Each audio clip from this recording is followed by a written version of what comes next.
មុនអត់ទាន់ប្រើជាមួយមេជីទាំងកលមាសលោកពូប្រើជីក្របអស់មិនបីអស់12 3ក្នុងមហត្តាកន្លះចុះក្រោយពីប្រើមួយមេជីពូអស់មិនបីអស់តែ8 3ទេអញ្ចឹងបាទអីជាមួយនឹងការប្រែប្រួលការលូតលាស់ស្រូវខុសគ្នាមិនដែរខុសគ្នានេះលូតលាស់ស្លឹកធំហើយវាឈរចុះវាល្អមិនដែរវាល្អរៀងវាស្បឺតណាបាទការជីគ្រាប់ពូឃើញវាល្អមួយថ្ងៃប្រែជីគ្រាប់ប្រហែលមួយអាទិត្យអីទៅ10ថ្ងៃវាប្រែវិញវាមិនយូរប្រហែលទេគាត់មកឆាវចានេះអាហ្នឹងគាត់ថាវាស្លឹកអញ្ចឹងនៅងុំគឺថាយើងមិនដែលបានធ្លាប់ប្រើដាក់វាតិច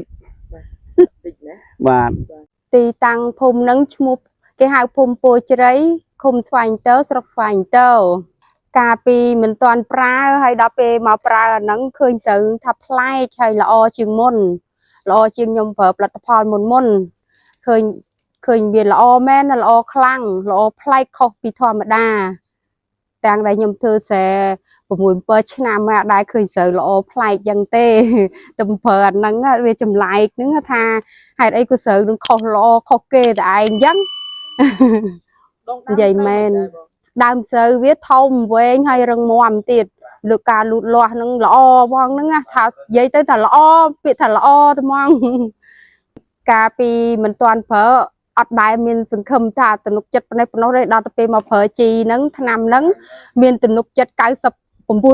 ទៀតហើយចាំមើលពេលប្រមូលផលខ្ញុំជឿជាក់ថាខ្ញុំបានផលច្រើនជាងសាមុនហេតុផលនេះដែលឃើញថាស្រូវបានច្រើនជាងមុនបងស្រូវដងដើមមិនបានជាងគិតតែច្រើនមកពីស្រូវហ្នឹងវាល្អវាធំវារឹងមាំដើមវាជាងរាល់ដងវាដើមវាអត់ឆ្មាដូចមុនណាកាលមុនដើមវាធំដែរតែអត់ធំយ៉ាងទេហើយអត់ខ្មៅបានយូរយ៉ាងទេអត់ល្អបានយូរយ៉ាងទេអានេះរាល់ដងខ្ញុំប្រើផលិតផលផ្សេង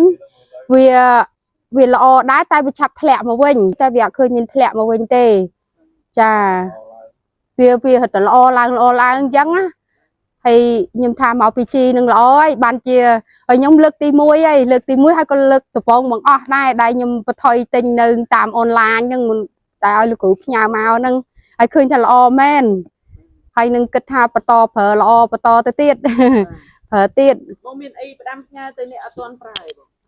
ចាជាចុងក្រោយខ្ញុំក៏សូមផ្ដាំផ្ញើទៅបងប្អូនប្រជាពលរដ្ឋកសិករទាំងអស់ដែលធ្វើស្រែនឹងដែលថាស្រែមិនសូវល្អអីប្រើជីនឹងគាត់នេះទៅខ្ញុំថាល្អហើយព្រោះខ្ញុំអនុវត្តរួចហើយឃើញស្រូវខ្ញុំល្អបានខ្ញុំហ៊ាននិយាយថាល្អចាំពេលប្រមូលផលខ្ញុំថតឲ្យម្ដងទៀតឲ្យបងប្អូនមើលទាំងអស់គ្នាឲ្យជឿជាក់កុំឲ្យថាខ្ញុំចេះតែថានិយាយមែនបងជួយរៀបរាប់បន្តិចមើលតែស្រូវបងមុនពេលប្រើជាមួយមេជីនឹងគល់មាសលូតលាស់មិនហើយក្រោយប្រើទៅបងឃើញលូតឃើញថាល្អតាំងពីខ្ញុំប្រើមកប្លែកមិនដែលថាវាល្អអញ្ចឹងឥឡូវចាំតិចទៀតចាំមួយថ្ងៃទៅមើលទៅឃើញហើយបាទល្អប្លែកមិនដែរបងតែវាខៀវទៅចង់ខ្លាចទៅពេលខ្ញុំវាខៀវខ្លាំងពេកបាទ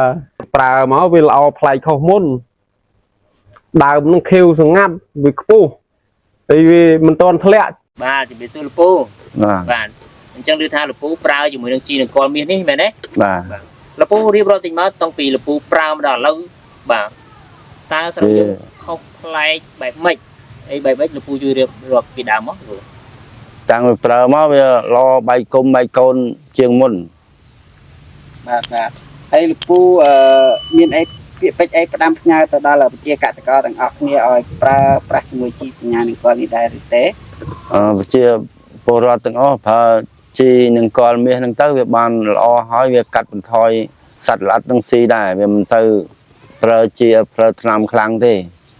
ជីហ្នឹងបាទអរគុណច្រើនលោកពូណាបាទលោកពូអញ្ចឹងមុននឹងលោកពូសម្រាប់ចិត្តប្រើជីនឹងគល់មាសនេះមុននឹងលោកពូប្រើហើយនឹងពេលបានប្រើអានេះតើខុសប្លែកបែបម៉េចស្រែទី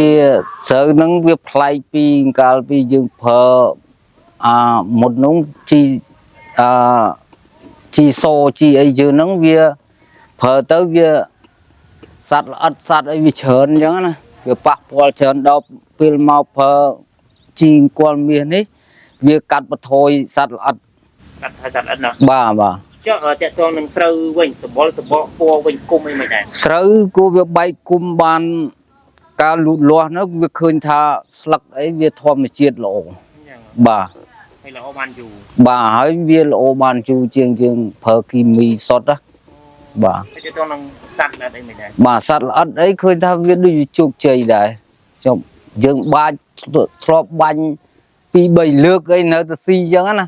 ដល់ឥឡូវហ្នឹងបាញ់ទៅមួយសាយអញ្ចឹងទៅគឺទុករយៈពេល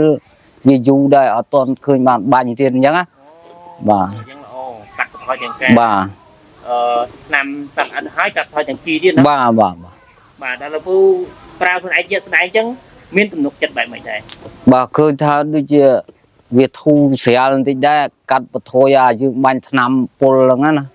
ហើយការចំណាយ បាទ ទៀតណា បាទ បាទអញ្ចឹងលោកពូមានអីប្រែប្រាំទៅវិជាកសិករដែលគាត់ចង់ប្រើតិចមក បាទខ្ញុំសូមដែរផ្ដាំទៅបងប្អូនយើងជាកសិករហ្នឹងដែលគាត់បានប្រើប្រាស់ជីអង្គលមាសហ្នឹងឲ្យបានជោគជ័យទាំងអស់គ្នា Promotion ពិសេសពីមេជីម្សៅនាងគួមាចំពោះប្រជាកសិករទិញ2ប្រអប់ថែមជាមួយប្រអប់ធំទិញ1កែថែមជូនរហូតដល់3ប្រអប់ធំហើយបើទិញ2កែធំថែមជូន6ប្រអប់ធំតែម្ដងអ្វីដែលកាន់តែពិសេសប្រជាកសិករនឹងទទួលបានតម្លៃបោះដុំពីក្រុមហ៊ុនតូបផងដែរ